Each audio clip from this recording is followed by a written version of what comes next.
ఒక్కసారిగా మనం cable bridge దగ్గరికి వెళ్దాం. అక్కడ ఏం జరుగుతుంది, అసలు సెలబ్రేషన్స్ ఏ విధంగా చేసుకుంటున్నారు, మా ప్రతినిధి విజయ్ మనకి అక్కడ నుంచి అందుబాటులో ఉన్నారు. విజయ్, ఏ విధంగా జరుగుతున్నాయి new year celebrations cable bridge దగ్గర? ఏమైనా ఉన్నారా, జనాలు వచ్చారా, యూత్ ఏమంటున్నారు, ముఖ్యంగా డీటెయిల్స్ ఏంటి? సౌమ్య, మరి కొద్ది గంటల్లోనే ఈ 2025 సంవత్సరానికి కూడా గ్రాండ్గా వీడుకోలు పలికేందుకైతే పూర్తిగా హైదరాబాద్ యూత్ కావచ్చు, హైదరాబాద్ ప్రజలు కావచ్చు పెద్ద ఎత్తున వారి సెలబ్రేషన్స్ని అయితే జరుపుకునేందుకు సంసిద్ధమయ్యారనే చెప్పాలి. సో ఇందుకోసం అవసరమైనటువంటి సామాగ్రి కావచ్చు, అవసరమైనటువంటి ప్రతి వస్తువును కూడా సమకూర్చుకునేటువంటి పనిలో అయితే పడ్డారనే చెప్పాలి. 2026ని గ్రాండ్గా వెల్కమ్ చేసేందుకు 2026లో తమ అనుకున్నటువంటి కళలను, అలాగే తాము కోరుకున్నటువంటి జీవితాన్ని అచీవ్ చేసుకునేందుకు కూడా ఈ 2025 ఒక పాఠంగా తీసుకొని ఖచ్చితంగా ముందుకు వెళ్ళేటువంటి విధంగా అయితే ఇటు హైదరాబాద్ యూత్ అంతా కూడా ముందుకు వెళ్తున్నారనే చెప్పాలి. ఇప్పుడు మనం ప్రజెంట్ కేబుల్ బ్రిడ్జ్ వద్ద అయితే ఉన్నాము. ప్రత్యేకంగా కేబుల్ బ్రిడ్జ్కి ఒక మంచి వ్యూ పాయింట్ కూడా ఉంటుందని చెప్పుకోవచ్చు. కింద దుర్గం చెరువు కావచ్చు, పక్కనే ఉన్నటువంటి హైటెక్ సిటీ బిల్డింగ్స్ కావచ్చు, ఇవన్నీ కూడా యూత్ని ఎక్కువగా అట్రాక్ట్ చేస్తూ ఉంటాయి. బట్ ఇక్కడ పోలీసులు కొన్ని ఆంక్షల్ని కూడా విధించారు. ఎందుకంటే రోడ్డు పక్కనే, అంటే బ్రిడ్జ్ మీద వాహనాలు కూడా ఎక్కువగా వస్తుంటాయి కాబట్టి ఇక్కడ సెలబ్రేషన్స్కి కొంత విఘాతం కలిగేటువంటి అవకాశం కూడా కనిపిస్తూ ఉంది. ఎందుకంటే ఆంక్షల పట్ల యూత్ కూడా పెద్దగా ఇక్కడికి రానటువంటి పరిస్థితి కూడా కనిపిస్తూ ఉంది. గతంలో కూడా ఇక్కడ వెహికల్స్ ఆపడము, అలాగే 2 వీలర్స్ కావచ్చు, 4 వీలర్స్ కావచ్చు, ఆ బ్రిడ్జ్ మీదనే వెహికల్స్ ఆపేసి ట్రాఫిక్ జామ్ అవ్వడము, ఇలాంటివి ఇబ్బందులు జరిగేటువంటి అవకాశం ఉంది. కాబట్టి ఎలాంటి అవాంఛనీయ సంఘటనలు జరగకుండా కూడా పోలీసులు అయితే సిటీలో ఉన్నటువంటి చాలా ఫ్లైఓవర్ని కూడా ఇప్పటికే మూసివేస్తున్నటువంటి సందర్భం కూడా కనిపిస్తూ ఉంది. ఆ తరహాలోనే ఇప్పుడు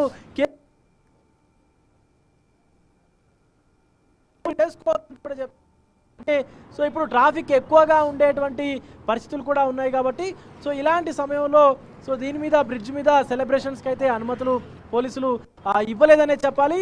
కొద్దిసేపట్లోనే, కొద్ది గంటల్లోనే ఇక హైదరాబాద్ ప్రజానికం న్యూ ఇయర్ని వెల్కమ్ చేసేందుకు 2026కు స్వాగతం పలికేందుకైతే పెద్ద ఎత్తున కూడా మొదలు పెడతారు. చోట కూడా ఈవెన్ ప్రతి గల్లీలో కూడా ఉన్నటువంటి పిల్లలు కావచ్చు, పెద్దలు కావచ్చు, యువత కావచ్చు, ప్రతి ఒక్కరు కూడా రానున్నటువంటి కొత్త సంవత్సరానికి ప్రతి కుటుంబం కూడా గ్రాండ్గా వెల్కమ్ చెప్పేందుకైతే సంసిద్ధం అయిపోయారని చెప్పాలి. ఇటు వచ్చే సంవత్సరానికి సంబంధించి వారి కుటుంబం కావచ్చు, వారు కావచ్చు, వారు అనుకున్నటువంటి కళలు కావచ్చు, అన్నీ కూడా నెరవేరే విధంగా కూడా అటు భగవంతుని ప్రార్థిస్తూ కూడా ఈ సెలబ్రేషన్స్కు చేసుకున్నటువంటి పరిస్థితులు కూడా కనిపిస్తామని. మరొక పక్క పోలీసులు హైదరాబాద్లో ఉన్నటువంటి పబ్స్ కావచ్చు, అలాగే బార్స్ కావచ్చు, బార్ అండ్ కిచెన్స్ కావచ్చు, వాటన్నిటికీ కూడా అర్ధరాత్రి 1 గంట వరకు కూడా నడుపుకునేటువంటి విధంగా అయితే అటు అనుమతులు కూడా ఇచ్చారు. దీనికి సంబంధించి 12:30 గంటల వరకు ఏదైనా ఈవెంట్స్ కావచ్చు, బార్స్ కావచ్చు, అలాగే బార్ అండ్ కిచెన్స్ కావచ్చు, లాంజెస్ కావచ్చు, ఇవన్నిటిని కూడా 12:30 వరకు కూడా క్లోజ్ చేసేయాలి. అనంతరం మిగిలినటువంటి అరగంట సేపు ఏదైతే ఉందో ఆ 30 నిమిషాల్లోనే పూర్తిగా అక్కడ ఉన్నటువంటి గెస్టులు కావచ్చు, ఆ ఈవెంట్లో పాల్గొన్నటువంటి యూత్ కావచ్చు, వాళ్ళందరినీ సేఫ్గా వారు ఇంటికి వెళ్ళేటువంటి విధంగా కూడా చర్యలు తీసుకోవాలంటూ కూడా ఇప్పటికే హైదరాబాద్ పోలీసులు ఈవెంట్ మేనేజ్మెంట్స్ ఏవైతే ఆ ఈవెంట్స్ని ఆర్గనైజ్ చేస్తూ ఉన్నారో, న్యూ ఇయర్కి సంబంధించినటువంటి 2026 న్యూ ఇయర్ సెలబ్రేషన్స్కి సంబంధించినటువంటి ఏదైతే ఈవెంట్స్ చేస్తూ ఉన్నారో ఆ ఈవెంట్స్కి సంబంధించిన ఈవెంట్స్ మేనేజ్మెంట్స్కి కూడా ఇప్పటికే పలు సూచనలు కూడా చేశారు. అలాగే ట్రైన్డ్ స్కిల్ లేబర్స్ని మాత్రమే ఈవెంట్స్లో ఉంచుకునేటువంటి, అంటే ఆ ఈవెంట్స్లో పనిచేసేటువంటి విధంగా అయితే సూచనలు కూడా చేశారు. ఎందుకంటే ఏదైనా సరే అనుకోని సంఘటన జరిగితే కనుక వెంటనే స్పందించి వాళ్ళు రియాక్ట్ అయ్యేటువంటి విధంగా కూడా ఆ టీం ఉండాలంటూ కూడా ఇప్పటికే పలు సూచనలు కూడా ఇటు రాచకొండ పోలీసులు కావచ్చు, సైబరాబాద్ పోలీసులు కావచ్చు, ఈవెన్ హైదరాబాద్ సిటీ కమిషనరేట్కి సంబంధించిన పోలీసులు కావచ్చు,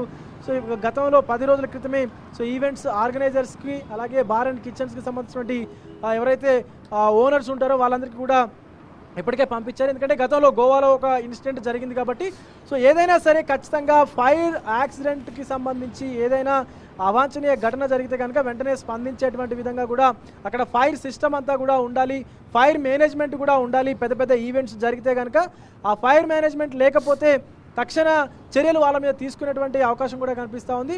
మొత్తానికి ఎలాంటి అవాంఛనీయ సంఘటనలు జరగకుండా రాబోయేటువంటి మరి కొన్ని గంటల్లో రాబోయేటువంటి ఈ 2026కి గ్రాండ్గా వెల్కమ్ చెప్పేందుకైతే హైదరాబాద్ సంసిద్ధమయ్యి ఉందని చెప్పుకోవచ్చు Soumya. Right Vijay, thanks for the updates. Right, మొత్తానికి చూస్తున్నాం కదా కేబుల్ బ్రిడ్జ్ దగ్గర హైదరాబాద్ ఏరియాలో కూడా ఓవరాల్గా ఇలాంటి ఆంక్షలు విధించడం జరిగింది. ట్రాఫిక్ పోలీసులు ఎప్పటికప్పుడు డ్రైవర్స్ని కూడా పర్యవేక్షిస్తూ ఉన్నారు, వాళ్ళని చెకప్ చేస్తున్నారు. డ్రంక్ అండ్ డ్రైవ్ అనేది ఖచ్చితంగా కఠిన చర్యలు ఉంటాయని చెప్పి ఈసారి మాత్రం ఎట్టి పరిస్థితుల్లో దేనికి యాక్సెప్ట్ చేసేది లేదు అని చెప్పి మరి చెప్తూ ఉన్నారు. బార్ అండ్ రెస్టారెంట్ వాళ్ళకి కూడా 12 తర్వాత 12 to హాఫ్ అన్ అవర్ మధ్యలో పూర్తిగా అన్ని ముగించుకొని ఇంటికి వెళ్ళిపోవాలని చెప్పి మరోవైపు తెలియజేయడం జరుగుతోంది. కఠినంగా శిక్షలు అయితే విధించే అవకాశాలు ఉన్నాయని చెప్పి మరోవైపు చెప్తూ ఉన్నారు. అండ్ కేబుల్ బ్రిడ్జ్ దగ్గర ప్రస్తుతం అయితే ప్రశాంత వాతావరణం కనిపిస్తోంది. అండ్ న్యూ ఇయర్ సెలబ్రేషన్స్ కోసం కూడా అందరు ఇప్పుడు యంగ్స్టర్స్ అక్కడికి చేరుకొని మరి కాసేపట్లో సెలబ్రేషన్స్ అయితే స్టార్ట్ చేసే అవకాశాలు